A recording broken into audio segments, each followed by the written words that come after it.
بسم اللہ الرحمن الرحیم۔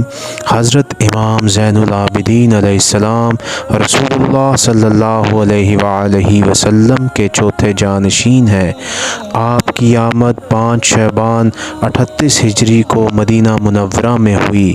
آپ امام حسین علیہ السلام کے فرزند ہیں۔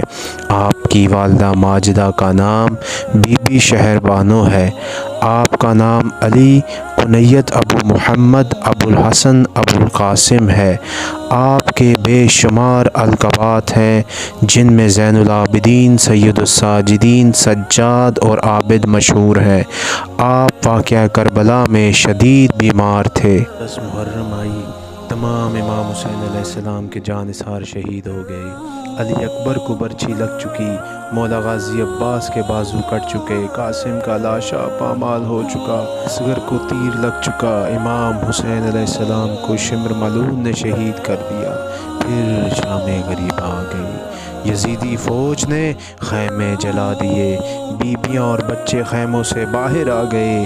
امام سجاد خیمے میں رہ گئے۔ بی بی زینب سلام اللہ علیہ جلتے ہوئے خیموں کے اندر گئی اور امام سجاد کو وہ سہارا دے کر بچا کر باہر لے آئی۔ پھر آل رسول کو اسیر کر لیا گیا۔ پھر کربلا سے کوفہ اور کوفہ سے شام، ہاتھوں میں ہتھکڑیاں، پاؤں میں بیڑیاں، گلے میں توک ڈال کر ماں بہنوں کے ساتھ اسیر کر کے لے جایا گیا۔ راستے میں جب بھی آپ کو غش آتا تو ظالم آپ کو تازیانے مار کر جگاتا۔ جب بھی اسیروں کا قافلہ کسی بستی سے گزرتا تو لوگ باغی کہہ کر آوازیں دیتے، پتھر مارتے، گرم پانی پھینکتے۔ جس کے ہاتھ کچھ نہ آتا وہ مٹی پھینکتا۔ جب قافلہ شام پہنچا تو گلیوں کو سجایا جا چکا تھا، دربار یزید کو بھی سجانا باقی تھا۔ آل رسول کو شام کی گلیوں میں بے پردہ پھرایا گیا۔ آل رسول کو 3 دن بعد دربار میں پیش کیا گیا۔ جب دربار میں لایا گیا تو یزید کے سامنے امام حسین کا سر مبارک رکھا ہوا تھا اور یزید امام حسین کے لبوں پر چھڑی مار رہا تھا اور کہہ رہا تھا، اے حسین دیکھ، میں نے بدر و احد کا بدلہ کیسا لیا۔ میرے آبا و اجداد زندہ ہوتے تو ان کو بتاتا کہ میں نے آل محمد کے ساتھ کیسا سلوک کیا۔ امام سجاد کو موقع ملا تو امام نے فرمایا، میں اس کا فرزند ہوں جس کے بابا کو 3 دن کی بھوک و پیاس کے ساتھ شہید کر دیا گیا۔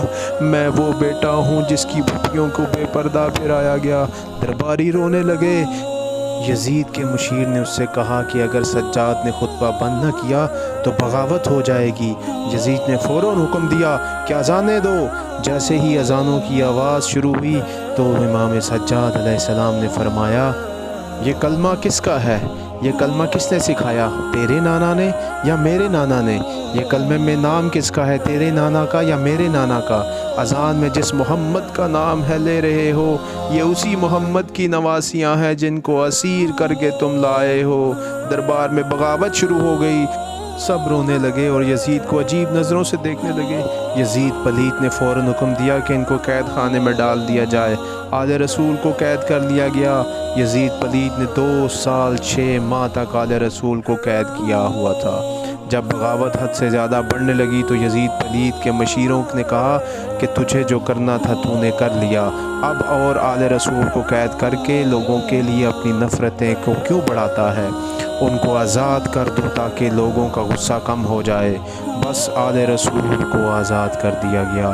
ساری امانتیں واپس ملیں، شہداء کے سر واپس ملے۔ امام سجاد علیہ السلام شہداء کے سروں کو کربلا لے کر پہنچے، وہاں سپرد خاک کیا۔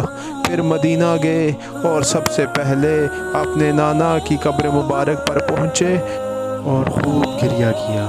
تاریخ میں ہے کہ امام سجاد واقعہ کربلا کے بعد 35 سال تک زندہ رہے اور 35 سال تک خون کے آنسو روتے رہے۔ بالآخر 25 محرم 95 ہجری کو ولید ابن عبد الملک نے امام سجاد کو زہر دے دیا اور آپ اس دنیا سے رخصت ہو گئے۔ آپ کے بیٹے امام باقر نے آپ کو غسل کفن دیا اور آپ کی نماز جنازہ پڑھائی اور جنت البقیع میں امام حسن کے پہلو میں آپ کو سپرد خاک کیا۔